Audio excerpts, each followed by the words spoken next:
What are the implications of nominee? Nominee எப்போ வந்து அவர் உள்ளே வருவார் அப்படின்னா, ஒரு இன்வெஸ்ட்மெண்ட்ஸில் ஆல் யூனிட் ஹோல்டர்ஸ் அவங்க இறந்து போயிடுறாங்க அப்படின்னா, அந்த யூனிட்ஸை பாதுகாக்கிற இடத்துல, அது சேல் பண்ணுற இடத்துல நாமினேஷன் உள்ள பார்ட்டாக ஆக்ட் பண்ண முடியும்.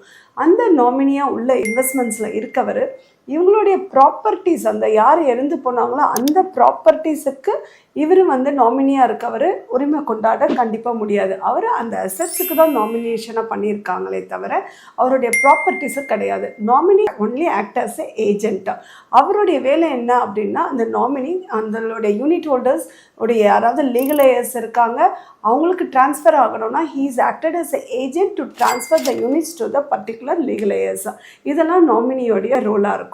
இந்த இடத்துல அவங்க ஃபேமிலியில் ஒருத்தர் நாமினியை வந்து சேஞ்ச் பண்ணணும் அப்படின்னு அவர் வந்து ஆஸ் அ யூனிட் ஹோல்டர் நினச்சிருந்தாலும், உயிரோடு இருக்கும்போது நினச்சா, அவர் வந்து எக்ஸிஸ்டிங் நாமினியை கேன்சல் பண்ணிவிட்டு நியூ நாமினியை உள்ளே கொண்டு வரும்போது அந்த ஃபோலியோ அந்த அக்கௌண்ட்டில் வந்து நியூ நாமினியோடைய டீட்டெயில்ஸும் டேட்டாஸும் ஓவர் ரைட் பண்ணிடுவாங்க. அந்த ஓவர் ரைட் பண்ணதும் அந்த எக்ஸிஸ்டிங் நாமினி வந்து அதிலேருந்து எலிமினேட் பண்ணிடுவாங்க.